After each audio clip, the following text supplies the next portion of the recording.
Welcome back to the Monmouth Moms podcast. Here today in Red Bank, New Jersey with Erin Falco, registered dietitian. Thanks so much for joining us today. Thank you so much for having me.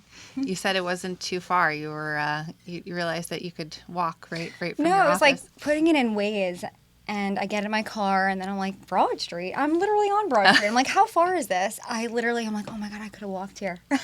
So when we talked right down the street about coming on the podcast, I guess that was like a few weeks ago or a month ago, and you're like, where is it? I'm like, it's in Red Bank, like in that really beautiful building. I don't even know the hell I'm talking. I've been there like once. And you're like, okay, I don't know where it is. I'm like, I'll send you the address. It's I fine. thought you were talking about in Sickles for some reason. Oh, I had an no. idea. I was like, oh, I'm going to go shopping after that.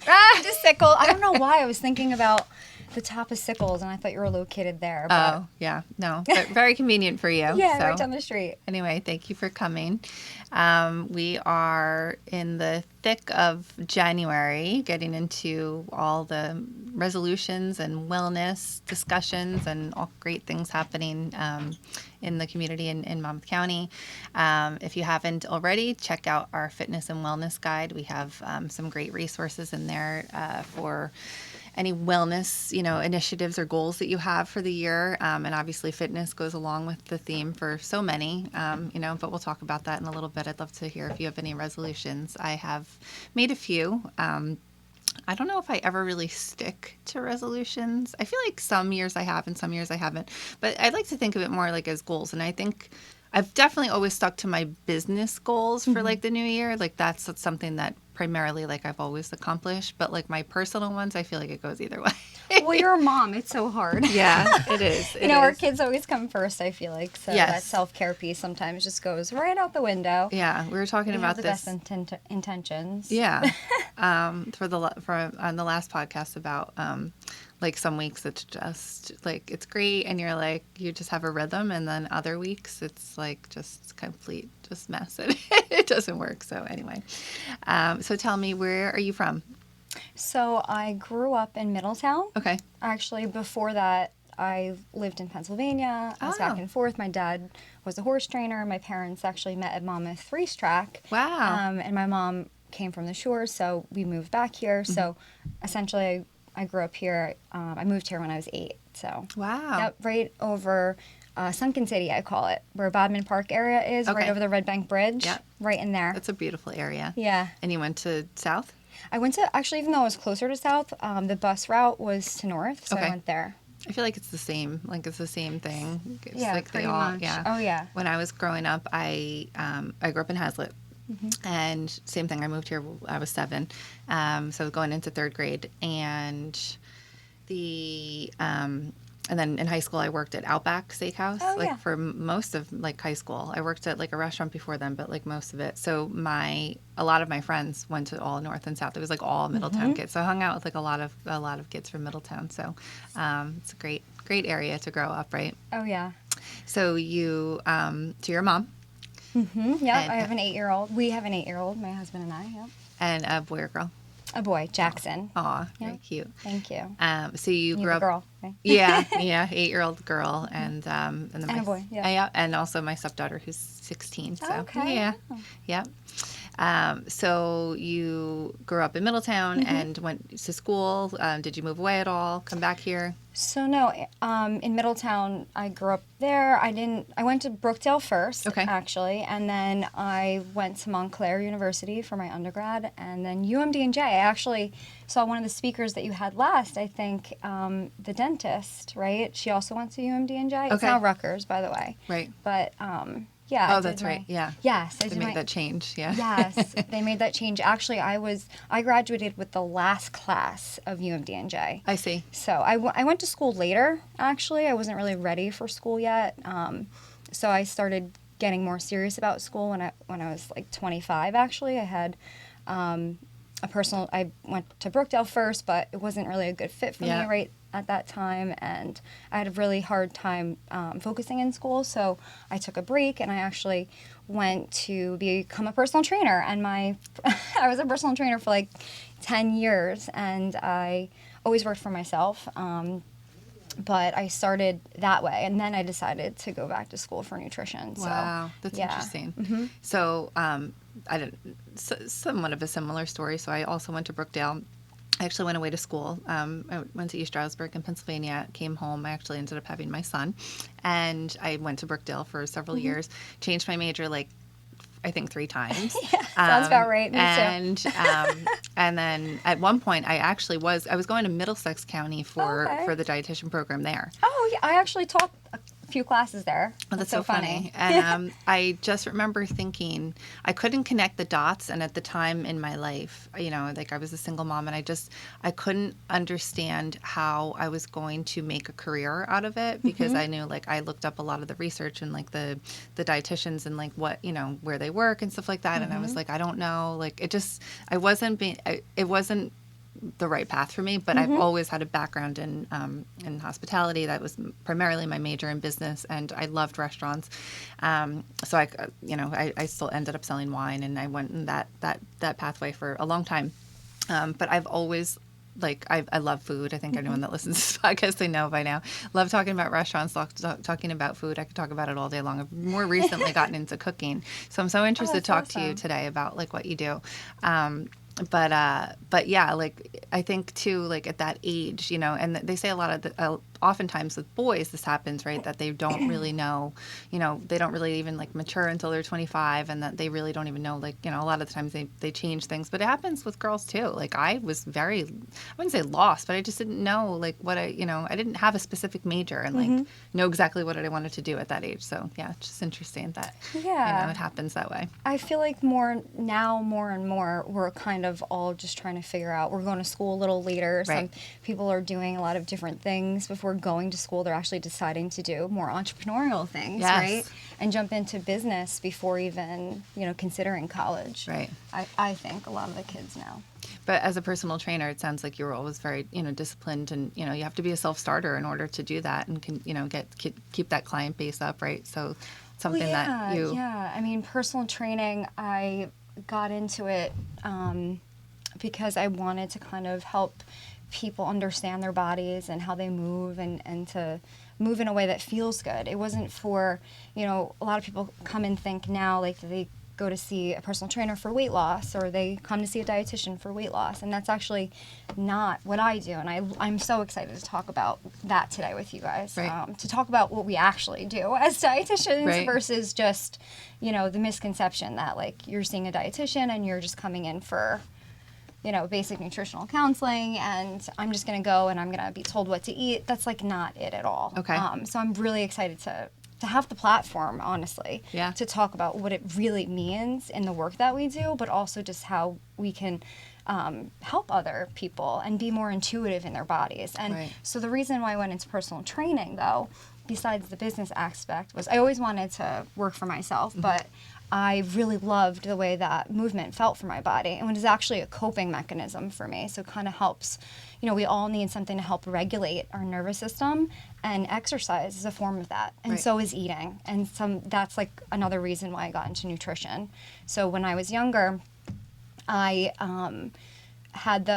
we didn't have a lot of money growing up. So for me, it was when I was going to other people's houses, I would eat as much as I could, and it was more of the fear of not having. The fear of not having. I didn't recognize that at the time. As a child, I had no idea. It was more that I was feeling guilty for eating everything I possibly could, and then, after that, feeling like, wow, that really served me. It really felt amazing, like in my body to, black out eat and just get that sensation of satisfaction. And I didn't understand what that was for me. Okay. But on the other end of it, I would always exercise as, another way to kind of cope with emotions. And so both of those together, I really wanted to understand the why behind it. And like, why is this making me feel so great?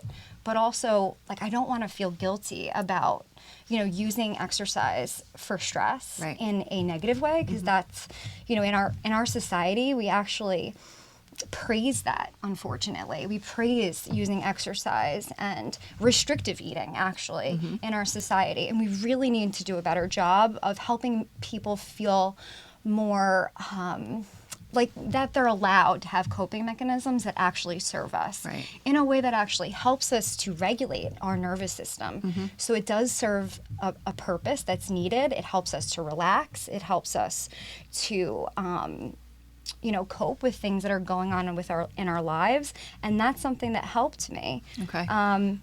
So correct me if I'm wrong, but I have, I haven't really ever struggled so much with eating in general, but I've gone through phases in my life where, I'd like to lose 5 pounds or 10 pounds. I think at one point I've always been, naturally pretty thin growing up. And then in my 20s, we were spending a lot of time going out with like my girlfriends. We'd have nachos and stuff like that. And I had this like 10 to 15 pound like weight gain. Then I was like, I don't even know what you do with this, right?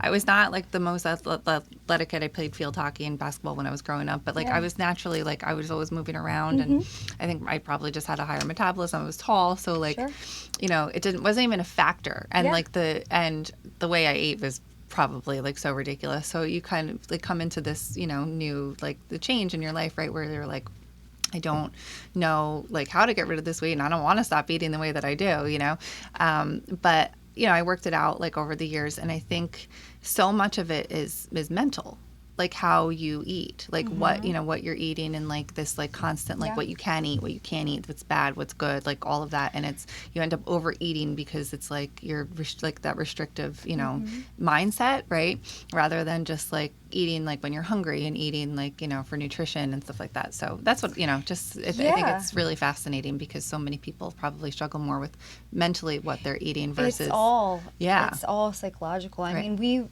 one of the primary reasons why people are coming in is for feeding difficulties. Okay. They're having sensory difficulties around eating. They're having fear around eating because they had a previous experience with food, whether they choked on it or they saw someone else vomit and that freaked them out and they don't want to eat certain foods because of that. Oh, interesting. There's sensory disturbances in terms of taste, texture, mouthfeel that kids really have a hard time articulating, and parents are just like, well, my Just kid's not eating, Yeah. and they're getting upset and frustrated because they're making this beautiful meal and their kids are not eating, but there's so much more to it. There's gastrointestinal disturbances that we might not realize that are affecting the nervous system, that affect the way that we eat, right? If we're constipated, there's signals in our gut that tell us, tell our brain to eat, not eat. If we even just think about serotonin alone, 90% of our serotonin is made in our gut.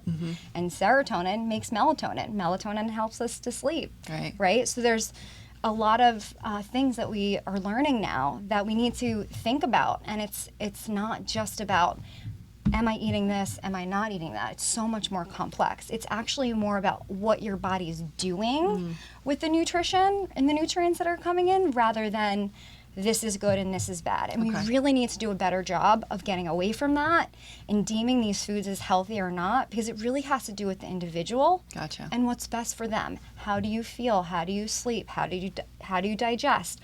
Are you eating socially? All of those things. Do we enjoy what we're eating? Food is like, a huge part. It's everything. Right. We have to eat, right? Yeah. And it's just so much more complex. Yeah. I'd love to ask you too about, you hear a lot of this term, right, that's kind of thrown around a lot about gut health, and a lot of it, I feel like maybe part of it is a buzzword, part of it, so many products now that are better for your gut and stuff like that. But anyway, to get back a little bit to how you got to where you are now. So you grew up in Middletown. I never get sidetracked. Yeah, that's okay. And now you're living where? So I live in Ocean with my husband, Gary, and Jackson. Oh. We're in Wanamassa. Oh, okay. Yeah, so right not by too the far. shore. Yeah. And have you lived there for a while? So we had our 10-year anniversary last year. And so we've been living in the house. We moved in together right before we got married, when we got engaged. Okay. So 10 years we've been living there. Okay. Yeah.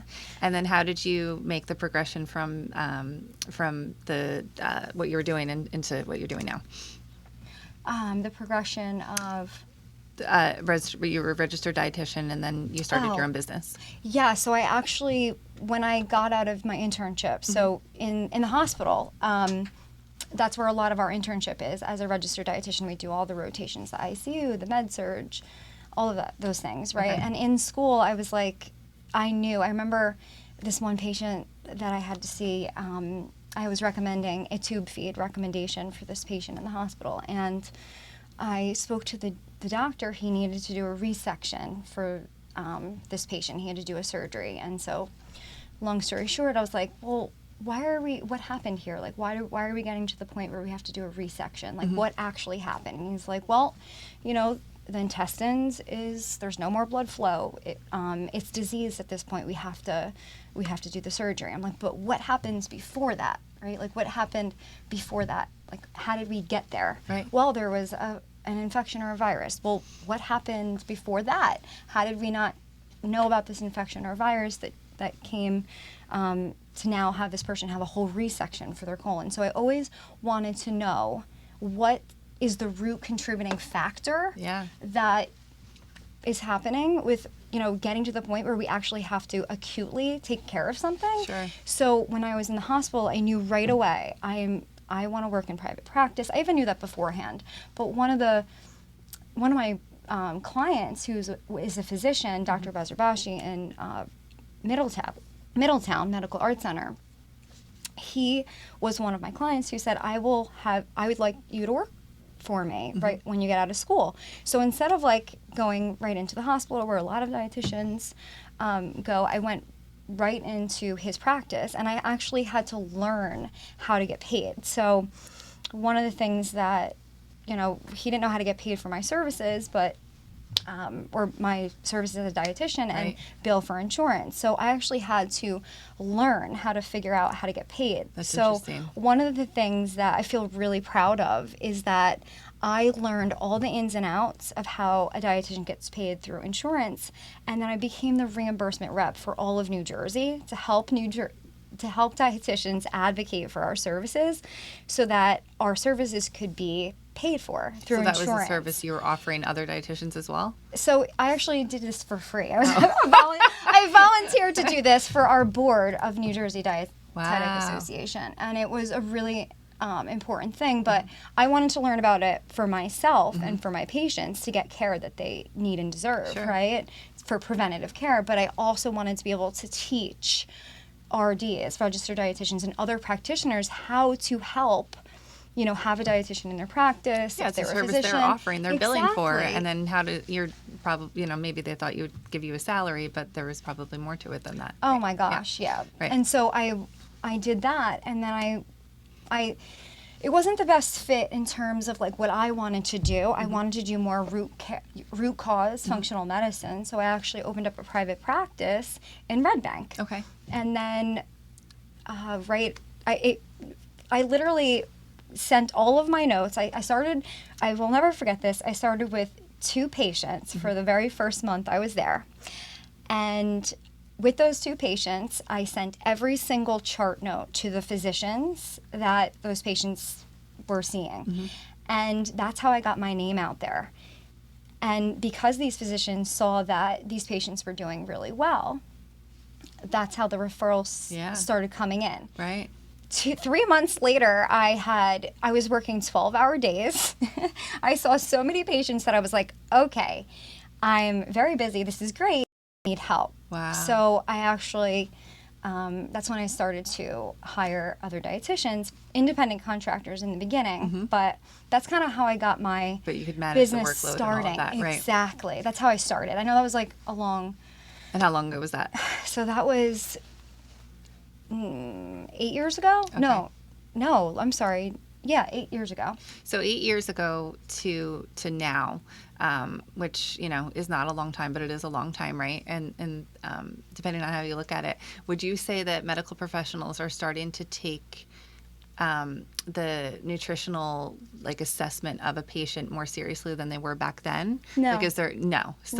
Because my mom's a nurse and my my aunt is a doctor, and this has come up a lot, and just the holistic progression of how wellness, right, is another kind of buzzword that people, a lot of people work in wellness, right, but they're and they have a certain thing that they do, but so much of it is, I think, is how you treat your body and how you eat and stuff. And it's never even brought up in any like medical setting that I've ever been in. You know what I mean? Well, I have to say, I don't know why I said no right off the bat. I think that was my like fight or flight response coming up, because I do argue with doctors all day to advocate for my patients. Sure. That's the most important. But no, I make it my duty to speak with physicians and educate physicians on what to look at. So now I am the go-to. Like, that's where all my referrals come from, is neurologists, and I'll talk about that a little bit later, why I'm going into more mental health aspect of nutrition. Okay.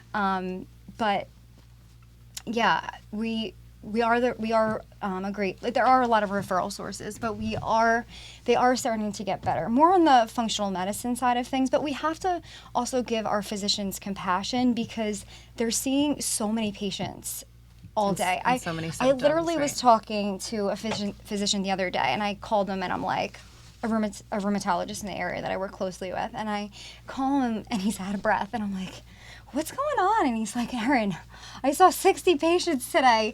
And I'm like, 60? How is that even possible? Oh, wow. Like, it really has a lot to do with insurance and like the pressure. We're dictated on how we practice, unfortunately, because of insurance companies. And we really need to change that, because patients deserve a lot more time. They're not being heard. And that's it's a huge issue. That's why all the patients that we have coming in have seen 10, 12 other providers before they're actually getting help with what they need, because they're getting dismissed, or the doctors don't have time. Okay. From the insurance model perspective. Gotcha. Now, functional medicine, then that's different. If they know where to go to and they feel comfortable going outside of insurance and they have more knowledge of who to see, then it's a different story, if they're willing to pay out of pocket. I see. Okay. Yeah, and that's a different, it's just a different clientele, right? And not everyone has the capacity to pay out of pocket. Exactly. So your practice now, tell me about the services that you offer, the age groups that you work with. Is it primarily adults? Is it kids? Is it a mix? Yeah, so now 2 other dietitians, right? And then I also have a nutritionist that ran one of the cooking classes that we did for kids. Yeah. So we all do kind of see different clientele, but we're treating people. We're not treating diseases, right? Okay. So people might be coming in for, I don't know, ADHD, but we're looking at the whole person, right? So we're taking in consideration what's been going on since birth, actually since mom. Like, we look at, what happened in utero, happened with mom's health, right? What's your genetics? We look at were they coming into the world breastfed or nursed, right? That impacts their gut and their immune system right off the bat. But the population, I know I'm kind of getting off track, but I see a lot of pediatrics, mostly pediatrics. I'm trying to move the part of my practice to only see pediatrics with feeding difficulties. I do see a lot of eating disorders in different ways, right? Kids who have sensory disturbances around food, selective eating, eating disorders in the way of anorexia, bulimia. I'm not seeing as much of those because I'm trying to focus on more of the nutritional psychiatry, using alternative approaches to medications. I'm actually doing a fellowship in nutritional psychiatry. Wow. So I really love working with that population and finding alternative solutions. And is it specifically geared towards kids that are diagnosed with ADHD, or all kinds of different things? I say ADHD because that's a really big passion of mine, and I also speak with a lot of physicians on that topic. So that's something that you probably see on my website. I've done a few talks with some physicians on that, but it is an area of mine I like to focus on, and neurodevelopmental disorders, especially autism. Oh, interesting. Yeah, but because I've been seeing patients for such a long time, some of the ones that I've been seeing for a while now that are still being seen, I see a lot of gastrointestinal disorders, eating disorders. My other dietitians do more cardiovascular disease. Kelly, one of my RDs, does a lot of hormones and PCOS. I mean, we do see a lot of We see so many different types of clientele coming in. So, is it impacted too for women that are perimenopausal and menopausal as well? There are things that you can eat. That's so interesting. Yeah, I'd love to learn more about that. That's so fascinating. We do a lot of testing, and that's kind of what also makes us different, right? So we're looking at root contributing factors. So we do a lot of genetics. We do urine tests to look at neurotransmitters, how our energy of our cells is working, how our body's actually using protein, carbs, and fats for fuel. So it's very individualized. We have, we're talking about a lot of different diagnoses and people that have all kinds of different ailments and are, suffering from different things. But from a, just a larger perspective, what would you say, they say like to shop the perimeter of a grocery store and to eat like whole foods. Is that like generally speaking what you advise most people to do? And like what are the biggest contributing factors to, just feeling better and looking better, right? And making like, I guess, little steps to bigger rewards, if that makes sense?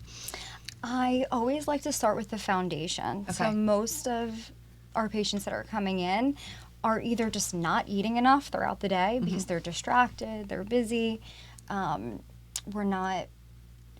if it's the kiddos, it's just, the selective eating and those kinds of things that impact the foundation. And when I say the foundation, I mean we've got to get our meal timing on track here so that our body feels fed. Okay. And that is the start of things, right? So having a complete meal of proteins, carbohydrates, and fats in all of our meals and snacks can help us feel really satisfied, and it helps our body to feel fed.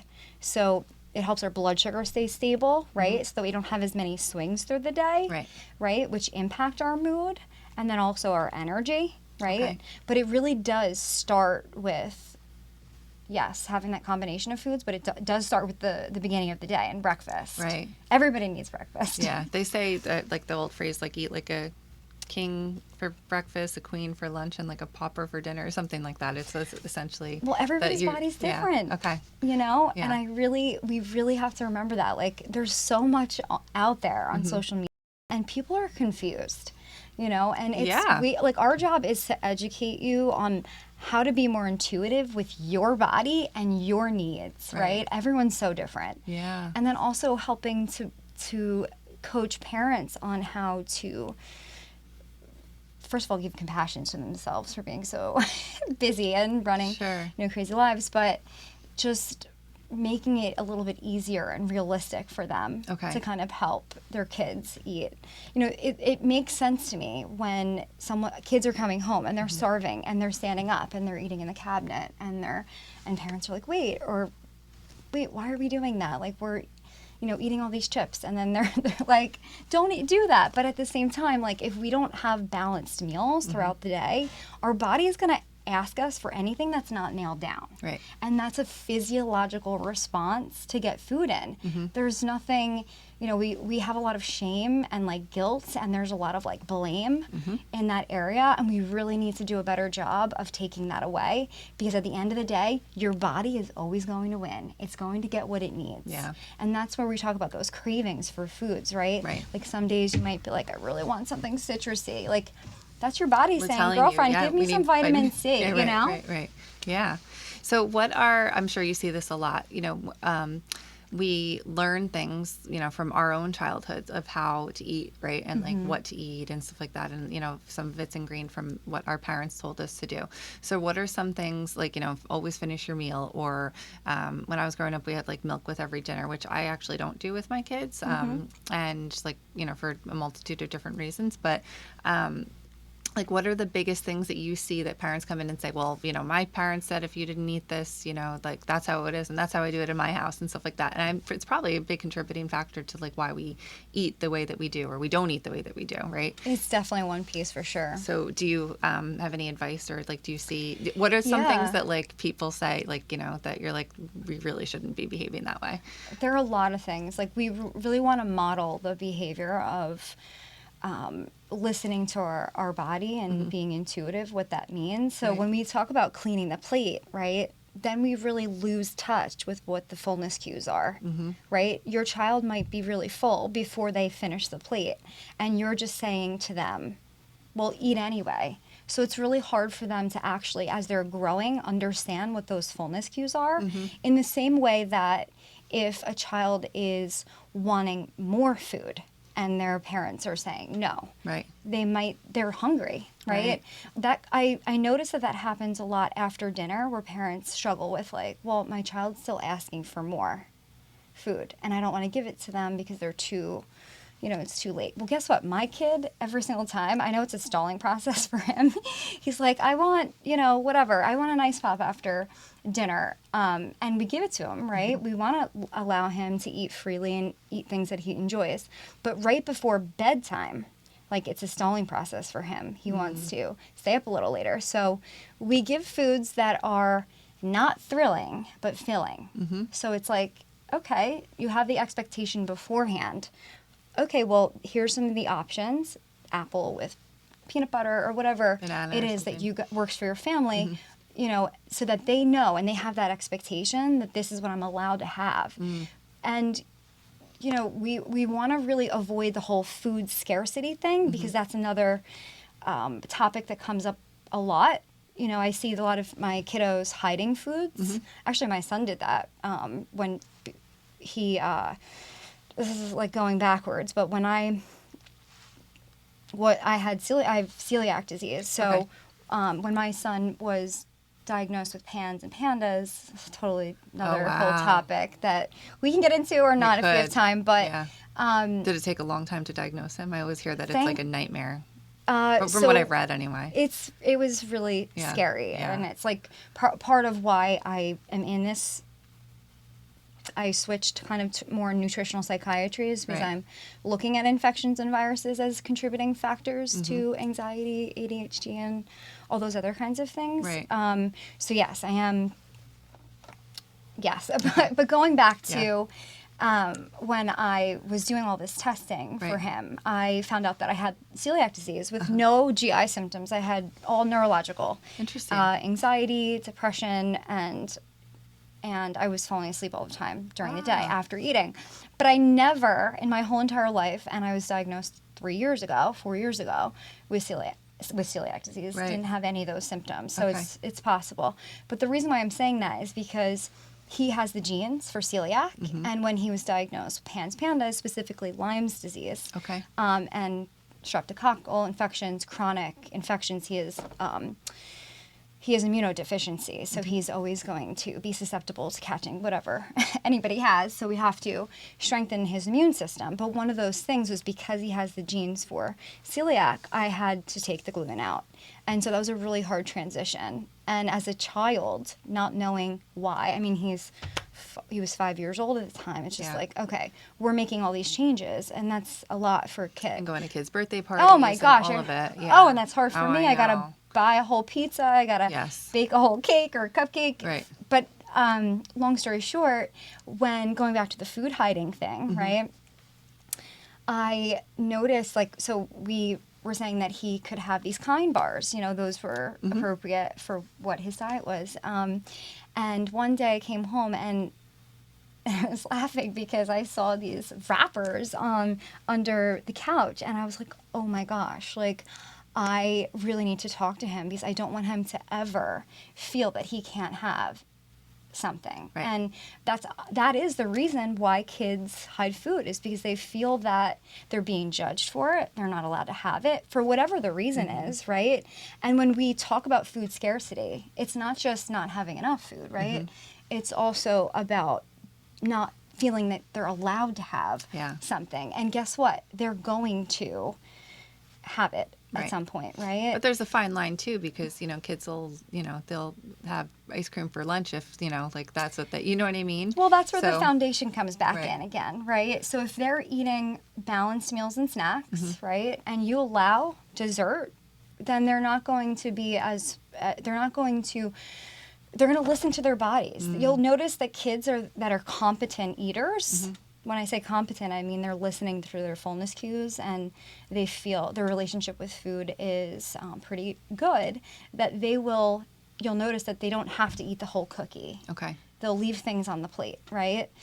Kids that eat really, really fast, or they're, especially at other like birthday parties and those kinds of things, those are kids that might not be getting those things at home because their parents are restricting it. Gotcha. And so we want to really avoid that, and keeping all foods fit as a model and a modeling relationship for yourself for your family is really important, because it's not just what you're hearing, they're hearing you say. It's not just what they're hearing us say. It's all about what we're modeling. So if mommy or daddy aren't eating dessert, or if mommy and daddy aren't eating with me at dinner, like what are we demonstrating? Right. So it's also about the conversation and what we're modeling. Right.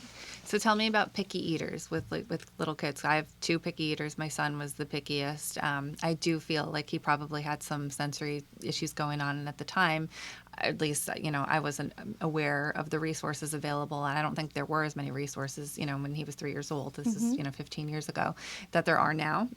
My daughter has similar, but she's a better eater. Like, she's more willing to try things, but not very willing, right? But I think a ton of parents struggle with this. And, what part of it is an underlying issue, do you think? And what part of it is just kids being naturally, not maybe as open to trying things? I have a niece who literally will like eat anything that she's given. She's an adventurous eater, but I'd say a lot of kids aren't, right? Yeah, honestly, kids don't want to not be able to eat certain foods. Okay. Right? And so usually there is a lot of underlying reasons for that, especially neurological, mitochondrial, like energy of our cells, not being able to use certain foods for the brain to get the sensory part of the experience of food. So an example could be where some kids need more sensory input, meaning that they need to have more taste. So they prefer foods that are like spicier, saltier, right. or something like that, right? Or there are kids that are more sensory avoiders, and they prefer different types of textures, and like they don't want to have something that's hard to chew and those kinds of things. But there are a lot of underlying issues usually that have to do with the feeding part of it in terms of selectively eating or not. Sometimes it can be about a power struggle, because they're feeling pressure and anxiety to actually be forced to eat something. A lot of the kids that come in will tell me, like, separately. Yep. I like have a time where I speak with the kids separately than the parents, and they'll say that they are really stressed or anxious about the pressure that's coming from mom, and the only reason why they want to eat or try to have more variety is to please their parents. Aww. And it's like, it breaks my heart, because it's like, yes, they're feeling so much stress around it. And you got to remember, like, if they're stressed, it's the last thing that they're going to want to do. The other part that we forget about is that one thing that is really important, I think moms, I think this is a really good thing to know, is that if you're the chair that they're sitting in isn't age appropriate, it's hard for a kid to sit still, never mind chew. So like if we're sitting at like a bar stool, right, think about our feet dangling. It's really hard to like, we're like moving around a lot, right? Like kids really need to like have that core strength to be able to sit and chew. And so there's a lot of like oral motor things that can come into that, and core strength that we forget about too. Wow. So there's so much that goes into it. But from like an application standpoint, from a basic, like for parents' perspective of how to like try to increase variety, let your kids smell the food, touch it, lick it. Those are all ways to gradually increase some variety into your kit, so there's less pressure, right? Like, and they don't want to feel like they're wasting. A lot of parents will say, well, you're wasting it. There's kids in China that, and we really want to avoid that conversation, so they're not feeling guilty about not being able to like do it, because honestly, a lot of times it's not that they don't want to do it, it's just they really can't. Right. We might taste a strawberry and it tastes sweet. It might taste like dirt for them. Oh. So really assessing that is what we do as dietitians and helping you figure that out. Do parents feel like their kids are at a certain age, so it's kind of like they've gone X amount of years and their kids have been picky, so it's kind of hopeless and that's just how it's going to be. Like, do you help children that maybe have been going through this for a long time and then finally, are able to turn the corner?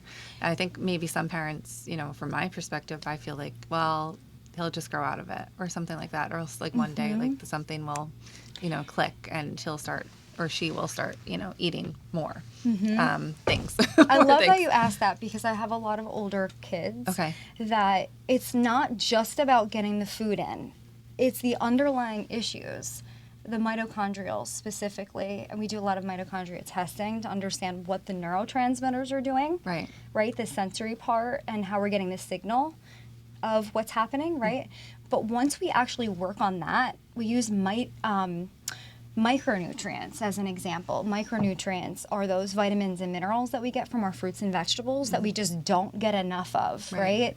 For whatever reason. Even in vitamins. Like if you're taking a multivitamin. Not a regular multivitamin. You need something that's going to actually work on the energy of the cells, which is like, it's a little complex, but like amino acids that come from our proteins, those make our neurotransmitters. Medications don't make our neurotransmitters. Got it. Nutrients do. Cofactors, they're like magnesium and B6 and B12 and folate. These are all things that are deficient. Zinc, iron, these are things that are needed for the nervous system to relax, to have energy, to actually eat, to get the sensory experience in their mouth. These are all factors that can actually be fixed. Even genetic SNPs can be fixed if we give more mitochondrial support. And so what I'm saying is that if we actually use that in conjunction with food, a lot of kids can get out of this selective eating because their neurotransmitters are working better. And so it's not just as simple as let's just add more food in. They need more support from that side of things too, from the nervous system standpoint, from the genetic standpoint. I see. Wow. So there's so much to it that that we as parents don't really think of. Do you work with a lot of pediatricians in the area as well? I try to. Okay. I mean, they're a lot of them are warming up to what I'm asking for because I take insurance, right? And if people don't know this, but registered dietitians, we are allowed to write scripts, but we don't have contracts with labs because we can interpret labs, right, from a nutrition-related perspective. I mean, that's what we learn in school, right? But we're not allowed, there's nothing to prescribe, right? So there's no insurance companies and pharmaceutical companies. Oh. Like, we all know about that, right? So they're like, if we're looking at a deficiency in blood work, right?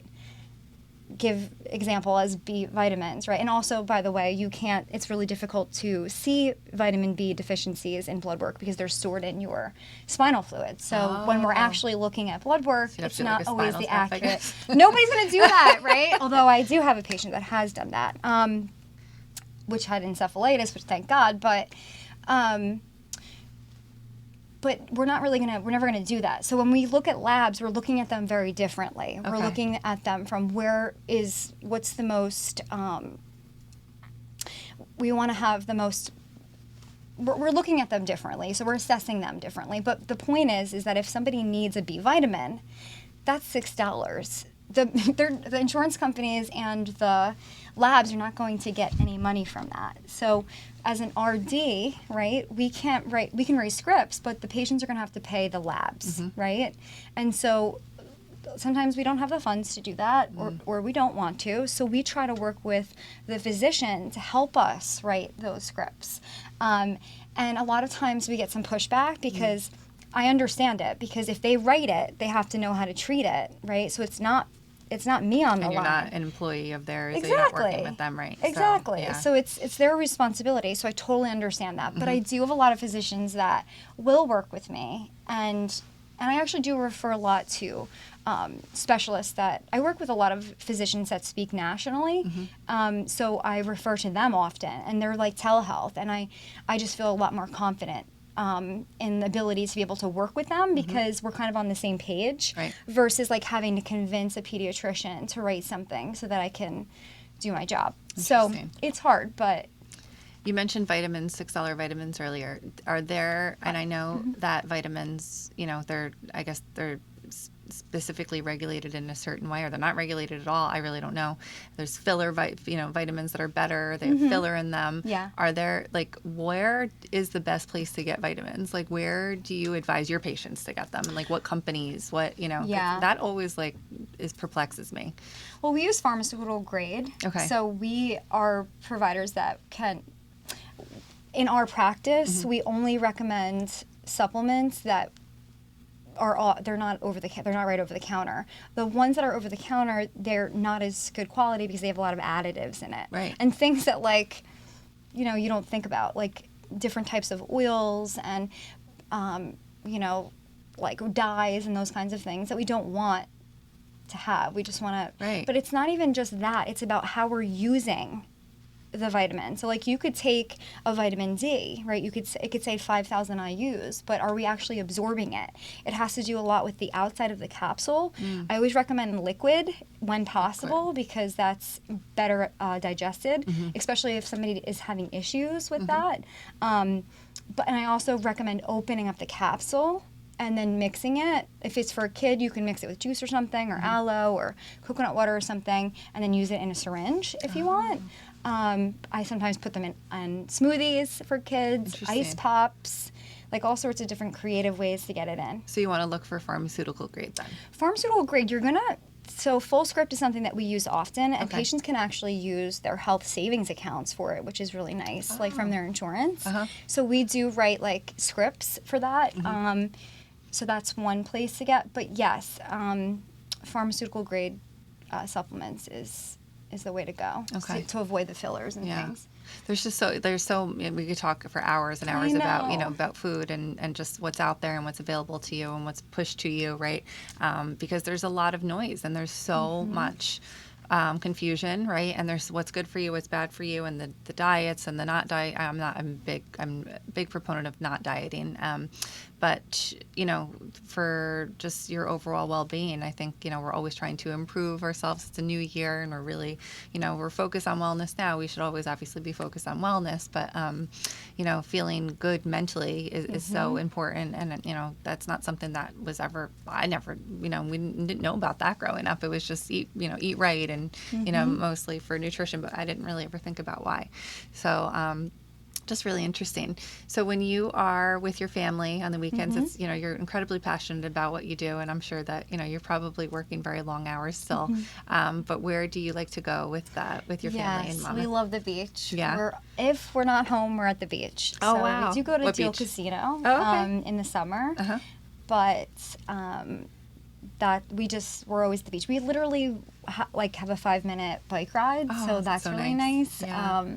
We do that often, and then anytime that we can be outside, we go to Mountain Creek a lot. Okay. So we like to hike.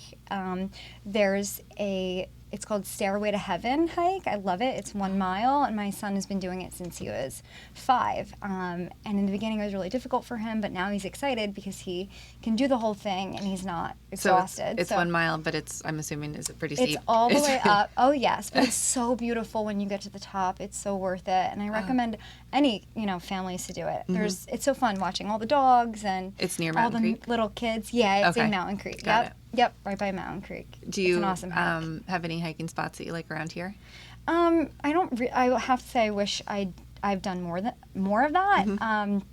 But Hartshorn I used to when I was growing up. I just don't know the trails that well, so probably wouldn't do it as much now. But those are our spots. So we love going to Mountain Creek just to reset. And when you get there, you're just like, oh. I've only experienced that one time. I think I talked about this on one of the podcasts. Yeah. And it was my aunt. She's a pretty avid hiker and hikes up in Albany. And it was all the spots. And we went with my son. This is hysterical. I think he was 9 at the time. I hadn't met my current husband now. And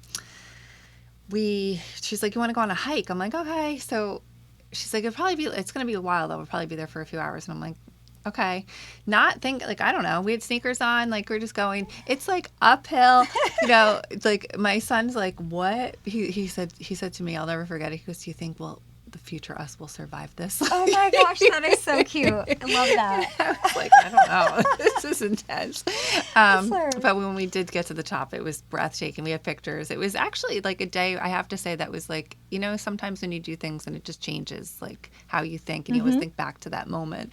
And it was definitely one of those things. So I've been kind of more of like a, you know, baby hiker where like we just do more like trails around Monmouth County and stuff. But it really is so important to like get out in nature. I've always been a big proponent of the Monmouth County park system and any parks, and just getting out with your kids. And even in the winter, like just go outside and, you know, go to the different trails and go for walks. I love Manasquan Reservoir because that's like that 5-mile loop. I'm a runner, so I like to run. Oh But yeah, I heard you say that. but my kids, you know, they'll like walk. My daughter's more like inclined to, she's like, she likes adventure. She'll go with me like pretty much anywhere. That's awesome. If I run, like she'll go to the park near our house, and like I run like basically in a loop like around her, and she goes on the playground and stuff. But maybe she'll run with me one day. But it's so important to, you know, to get out. So I like that, you know, you like to do that. Where do you like to go out to eat around here? So we are gluten-free, right? Okay.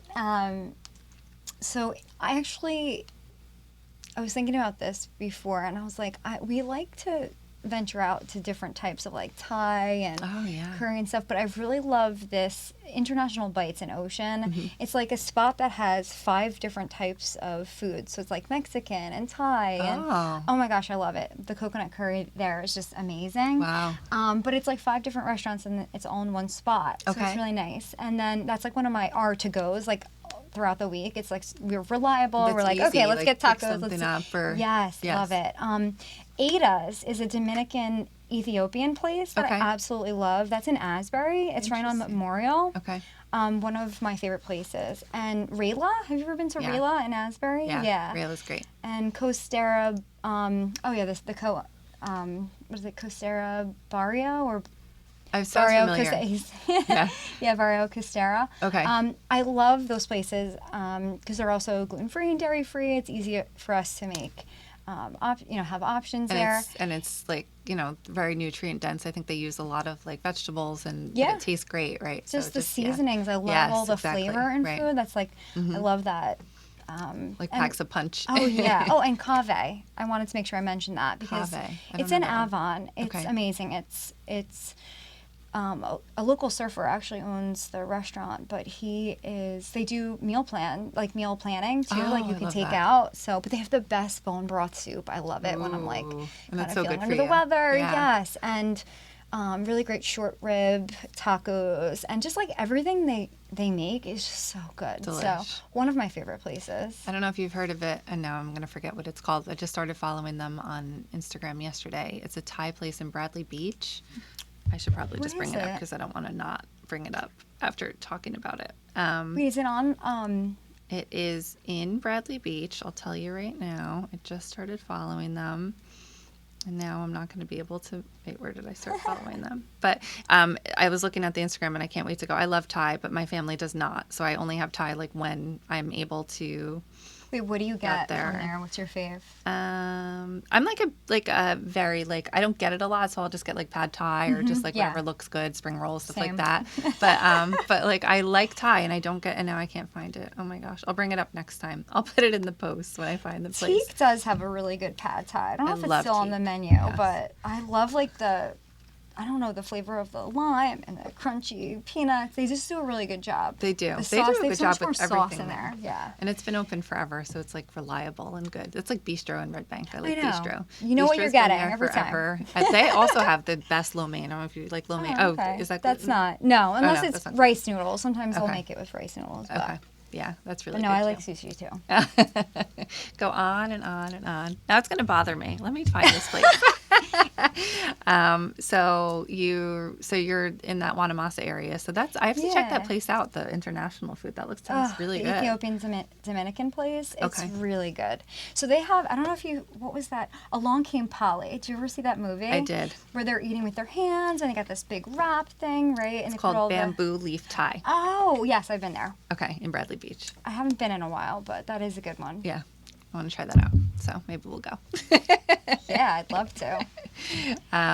So tell me, Eddie, do you have any resolutions that you are planning for your business, for Well, any goals that you have for this year? Okay, so I'm very excited because I am going to I was asked to be a speaker for the New Jersey Dietetic Association this year. Congratulations. And I hope it's okay that yes, it's going to be coming out in January. Like, wait, can I say it now? So it just happened yesterday. Okay. But this is a really big deal. So there's about 350 people that come to this conference, and I haven't really spoken in live, in person, to that many people. So it's a really big deal for me. I'm really excited to be able to educate RDs, registered dietitians, I'm going to be talking about ADHD and autism with a physician, Dr. Richard Bowles. He is amazing. Medical geneticist, actually, speaks all over the country. So Wow. I'm really excited. He's going to be talking about the genes associated with autism and the fixable genes. And so I'm going to talk about nutritional approaches to helping our kiddos, but I'm really excited about that. So I'm prepping for that. Okay. And then I'm going to be doing a nutritional psychiatry fellowship. So Wow. that's a lot. Yeah, That's you a lot mentioned on that. it. That's a lot. Yes. And in our practice, we're trying to, like, I see only 4 to 5 patients a day, actually, and that we see our patients for a really long time, so that we can give them the care that they deserve. But I can only see so many patients, and I'm booked up until March, April. Oh, so wow. it's really hard, like, when parents are calling in and I hear the desperation in their voice and they're like, my kid's not eating or whatever's going on, and I'm like, there's not a lot of even when I'm referring out, just like there's not a lot of people that can take anybody right now. So I want to develop a group program around the necessity for this population. Okay. So So it's kids a bit with more feeding streamlined, difficulties. kind of? Sort of, but Okay. it's going to be live. It's I just, see. yeah, it's going to Okay. be live. It's just to give more support to parents right? Okay. With things that are happening. But also from, like, the assessment process to understanding what to do when a child is having difficulty in between, like if they have an infection or a virus or something that's impacting their eating. Like, parents need to know, like, what to do in those cases. And those are a lot of the questions that I'm getting in between sessions is like, what do I do? My kid has COVID, or what do I do? My kid has strep, and that really can set them back in, their journey. So, educating parents and helping them along the way with what to do in those circumstances. Okay. So, those two things, like, Yeah, that's a lot. That's yeah. a lot that you have planned for the year, but that's great. So you are accepting new patients, just a little bit of a time to get in. For me, for sure. I have a new RD that just came into the practice. She's still training. She's amazing. I'm really excited. She's going to be working with more of eating disorders and intuitive eating and those kinds of things. And then Kelly is also seeing new patients, but she has a little bit of a wait list too. Okay. And she sees more hormones and PCOS and fertility. So, yeah. But we are seeing new people. It's just that if, like, there's a waiting list to see me, but I'm trying to, work on that by doing more groups. Right. Like, yeah. So.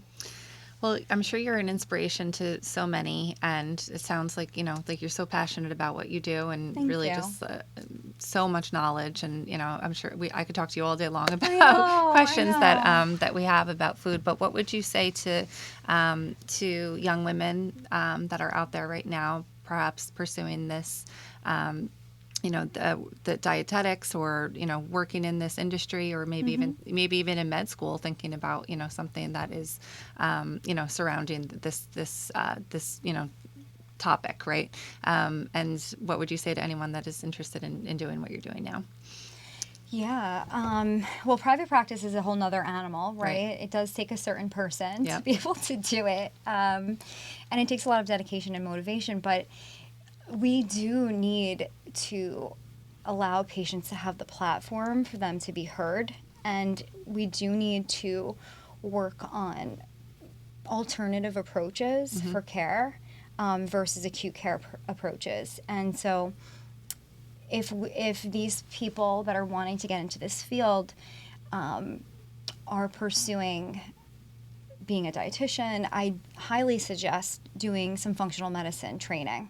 Okay. So I did some functional medicine training with DIFM, Dietitian in Functional Medicine, or Dietitians in Functional Medicine. I have a certification in that, but I also went through IFM, Institute of Functional Medicine. Oh, So, okay. yeah, so that's a great program, but just to like start looking at the root causes of things versus just the acute care treatment approach. There's I highly suggest going in that direction because that's where medicine is going right now. Right. Yeah, we need more awareness. We need more awareness Yeah, and more providers. Right. So Interesting. I heard on the radio yesterday that there's a shortage of OBGYNs, which is I believe interesting. it, yeah. So we're going to talk about that. oh my goodness. Well, thank you so much for coming my and, gosh, thank you for talking to having us me. and educating us a little bit about, the trials and tribulations of feeding our kids and feeding ourselves and just the day-to-day stuff. And I'd love to have you back on to talk about all kinds of stuff. I So would love to. Thank you so much for having me. Yeah. Thank Where you can for allowing we- me the platform. Oh, also. yeah. I really appreciate it. where can we find you? So our website is erinfalcordn.com, but we're also on Instagram. So yeah. it's Erin Falco RDN Inc. Okay. And we are about to change the name, so it's not just me because it's not just me anymore. I have Right. The whole team. Yeah, behind exactly. you. That's great. So I appreciate that. Thank you so much. This month in January, as I mentioned before, we have our fitness and wellness guide that just came out. So take a look at that. That's our 5th one. Some great new resources in there, and obviously some resources that have been in there from day one. But great places to go. Meal delivery services. Really anything within the community that I would use personally. It's important to me that any of the partnerships that you do see on our website is are all vetted so that either friends of mine have used or I know have a better reputation within the community. So excited about that, and we're also working on putting out our annual home guide, so that'll be coming out soon. Do that every year, so if you need help with what contractor to use, or if you want to use an interior designer in the area, we will have some new ones in there. There's so many, right? There's so many different things, landscapers, this, that, it's just who do you use, right? So really try to make sure that is useful for you, and really trying to focus this month on wellness in general, and just a new year, right? So new goals, and doesn't, like I said, I don't think it has to be, a resolution where it just changes, who you are, but maybe just little steps, right? And this, the habits book Oh my in the midst of, will, start making some small steps that'll turn into bigger, much larger progress, right? Overall. So enjoy your day, and thanks for listening. Thank you so much.